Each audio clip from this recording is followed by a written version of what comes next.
Bom dia, professor André, tudo bem? Para a atividade de hoje, nós vamos começar tratando do Estatuto do Idoso, né, que é uma lei federal que foi promulgada em 2003, com o objetivo de garantir os direitos das pessoas com idade igual ou superior aos 60 anos. A seguir, a gente vai fazer uma análise sucinta sobre o objeto do Estatuto do Idoso, destacando as suas principais características e contribuições para a sociedade brasileira. Então, o Estatuto do Idoso é composto por 118 artigos que vão abranger diferentes áreas como a saúde, assistência social, trabalho, transporte, moradia, cultura e lazer. Entre as principais características do Estatuto do Idoso se destaca o seu caráter garantidor de direitos e que busca assegurar o respeito à dignidade, à autonomia, à integridade física e moral dos idosos, né? Além disso, também o Estatuto estabelece uma série de medidas de proteção aos idosos, como a criação de delegacias especializadas em crimes contra os idosos, né? A obrigatoriedade de notificação de casos de violências, maus tratos, abandonos e a possibilidade também de aplicação de medidas protetivas de urgência, dentre outras medidas, né? Então, no que diz respeito ao acesso à saúde, o Estatuto prevê o atendimento prioritário em hospitais e postos de saúde, o fornecimento gratuito de medicamentos e assistência farmacêutica, além também de programas específicos de prevenção ao tratamento de doenças que afetam de forma mais específica e intensa as pessoas nessa faixa de idade. Também em relação já ao transporte e mobilidade urbana, né, o Estatuto do Idoso determina uma reserva de 10% das vagas em transporte coletivo para os idosos, né, e a gratuidade e desconto de pelo menos 50% no valor das passagens. Também o Estatuto vai prever diretrizes para a construção de habitações adequadas para os idosos, bem como o acesso de programas de lazer, cultura e esporte. Né, um grande exemplo desse tipo de política é o Parque dos Idosos, né, um conjunto habitacional que existe em São Paulo, bem interessante e vale a pena dar uma pesquisada. Também a importância do Estatuto na sociedade dessa forma é inegável, né? Uma vez que representa um marco na luta pelos direitos dos idosos e contribui para a construção de uma sociedade mais justa e igualitária, sem marcas de etarismo, né? No entanto, também é importante destacar que há desafios a serem enfrentados, inegavelmente, como a falta de políticas públicas efetivas de proteção aos idosos e o aumento da violência contra a sua população, que é crescente, né? Então, finalmente, é fundamental que se busque na sociedade brasileira o debate, né, aumentar, inclusive, expandir o debate na arena pública, aprimorar o Estatuto do Idoso, buscando garantir cada vez mais a proteção e o respeito aos direitos dos idosos, fortalecendo a sua inclusão e participação dessa população na vida social, econômica e política do país. Então, a seguir, a gente passa para a análise do Plano Nacional do Idoso, o PNI, que é uma política pública brasileira que tem como objetivo promover a garantia dos direitos das pessoas idosas, né, bem como a promoção, né, da inclusão social, o envelhecimento saudável e ativo. Então, a gente vai passar então a análise destacando as principais características e contribuições para a sociedade. O Plano Nacional do Idoso foi criado em 1994, né, então bastante anterior ao Estatuto, e é composto por uma série de medidas, estratégias que visam promover a melhoria das condições de vida dos idosos no Brasil. Então, dentre as principais características do plano, se destaca a sua abrangência, que contempla várias áreas de atuação, como saúde, educação, habitação, cultura, lazer, trabalho, entre outras. Então, no mesmo sentido que foi o Estatuto do Idoso logo a seguir. Então, dá para se dizer que uma norma derivada da política pública. Então, uma das principais contribuições do PNI para a política dos idosos é a sua capacidade de orientar a formulação e implementação de políticas públicas voltadas para a população idosa, com base em diretrizes que o plano vai estabelecer, né? Os gestores públicos vão ter a possibilidade de planejar e executar essas ações, visando garantir os direitos dos idosos, além de promover a inclusão social e a participação deles de forma ativa na sociedade. Outro ponto importante do PNI é a capacidade de incentivar a participação da sociedade civil e das organizações dos idosos na promoção dos direitos e interesses da população idosa. Então, com isso, o plano vai contribuir para uma construção mais inclusiva da sociedade, colocando os idosos como parte integrante da engenharia institucional brasileira. Ao dar voz ativa para esse grupo para poder participar ativamente da vida social e econômica e política também do país. Tá? Então é importante destacar que ainda com os avanços conquistados por esse plano, ainda também existem desafios, isso é evidente, no que diz respeito à garantia dos direitos dessa população. Entre os principais desses desafios se destaca a falta de políticas públicas efetivas para o envelhecimento ativo e saudável, a discriminação e a violência crescente contra esse grupo, a falta de acessibilidade e de condições adequadas de moradia, por exemplo, no ponto que é mais do meu interesse.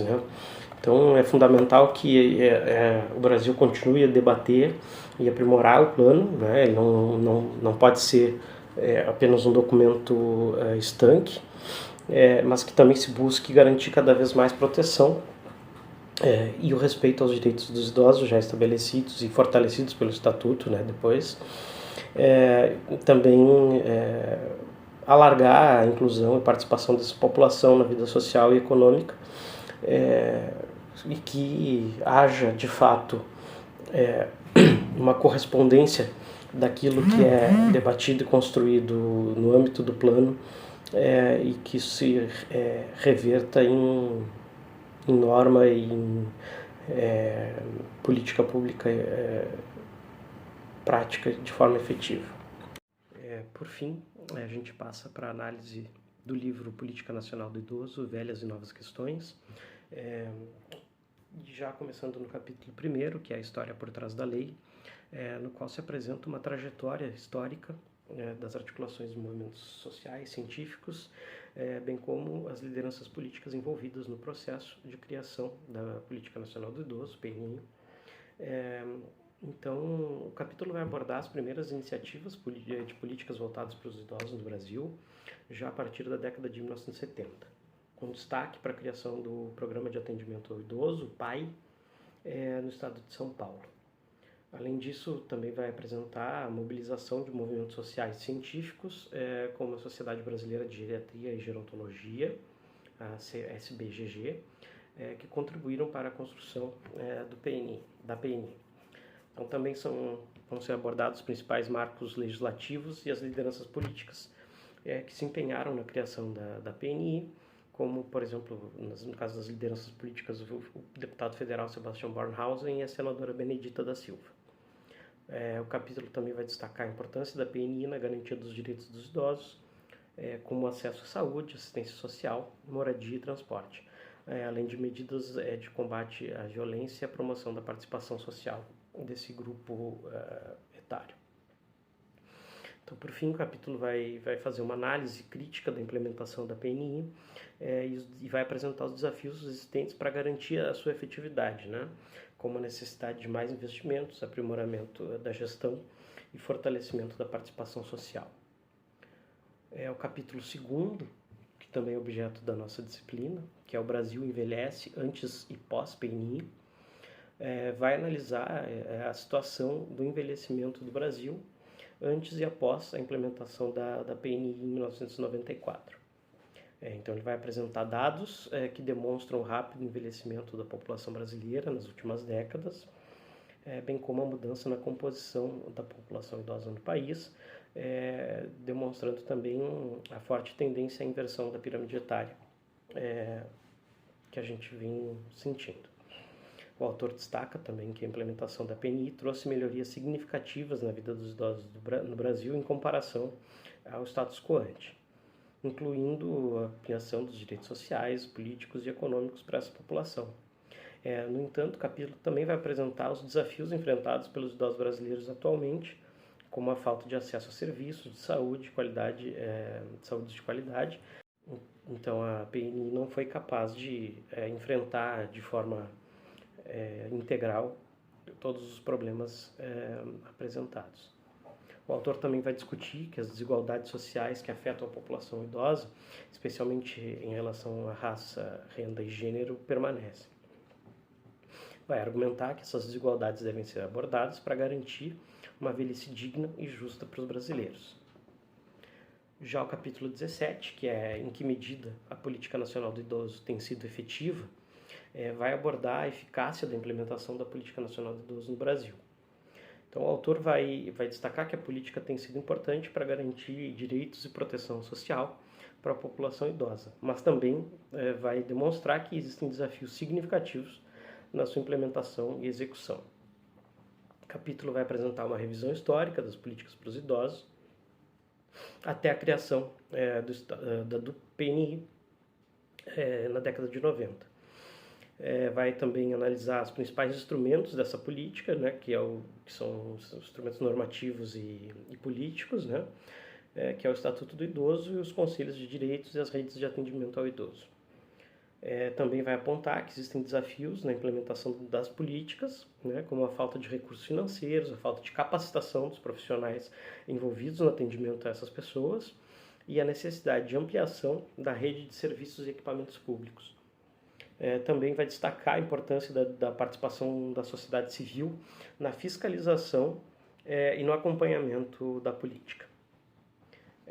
Então o capítulo vai concluir que o PNI tem sido importante, de fato, para garantir a proteção dos direitos da população idosa, mas que ainda é preciso avançar em diversos aspectos para tornar a política muito mais efetiva.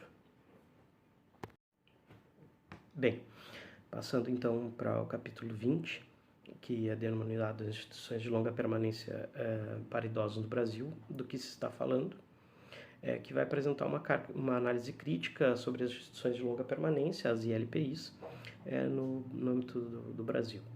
O texto vai discutir os diferentes tipos de ILPIs, suas características, a qualidade dos serviços oferecidos e a legislação existente que regulamenta essas instituições. O capítulo vai destacar que as ILPIs têm se tornado cada vez mais relevantes no Brasil devido ao envelhecimento da população e o aumento da demanda por cuidados de longo prazo, né, demonstrando também que é uma característica cultural da sociedade ocidental a existência dessas instituições. O texto também vai apontar as dificuldades enfrentadas por essas instituições para garantir um atendimento de qualidade que se adeque também à necessidade dos idosos, né?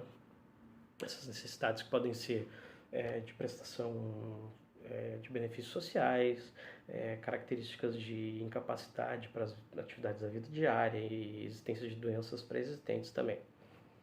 O autor vai destacar a falta de fiscalização e a ausência de um padrão de qualidade mínimo nessas instituições, né, que vai contribuir para a precarização dos serviços oferecidos, além de colocar em risco aí a saúde e bem-estar dos idosos institucionalizados, né? Principalmente aí a gente relembra do contexto da Covid-19, que atingiu de forma muito intensa as pessoas que vivem nessas instituições, né? Então o texto também vai chamar a atenção para a importância da participação da família e da comunidade no processo de cuidado dos idosos, né? Destacando que é necessária a existência de políticas que incentivem e fortaleçam o cuidado em família de forma conjunta e ativa no âmbito das instituições de longa permanência, né? Ele também vai trazer um comparativo no que diz respeito à natureza jurídica dessas instituições, né?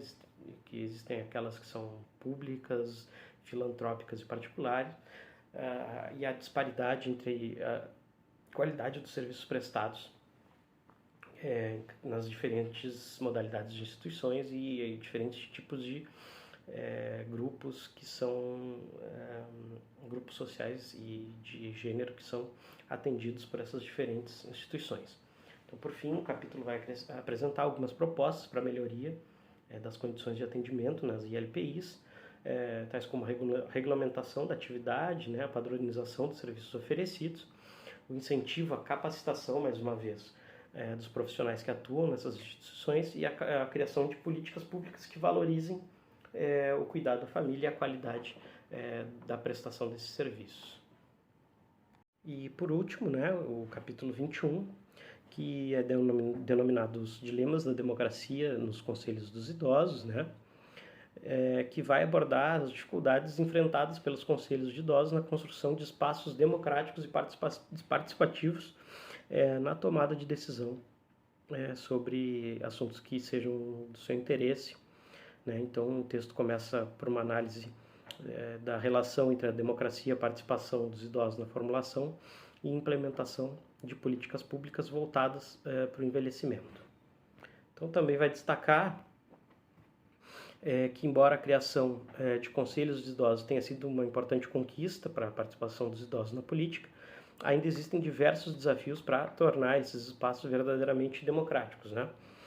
Entre os principais dilemas enfrentados pelos conselhos estão a falta de recursos e a baixa participação da sociedade civil, além da dificuldade em incluir e a diversidade de demandas e necessidades que os idosos têm nas suas agendas.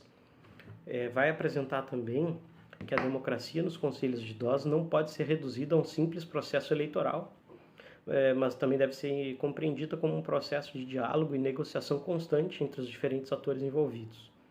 Para isso, o autor propõe a criação de mecanismos que facilitem a participação e a representação das pessoas idosas nas diferentes instâncias de poder, além de um maior envolvimento da sociedade civil na elaboração e implementação de políticas públicas e, por que não, também na administração dessas políticas, né? Então, levando a ideia de uma democracia administrativa para esse texto, né? Então, finalmente, o texto vai destacar a importância de se pensar em estratégias de articulação e mobilização da política dos idosos de forma a fortalecer a sua capacidade de reivindicar direitos e demandas, implicando em superar os dilemas da democracia nos conselhos de idosos e construir, então, a partir daí, espaços de participação verdadeiramente inclusivos e representativos.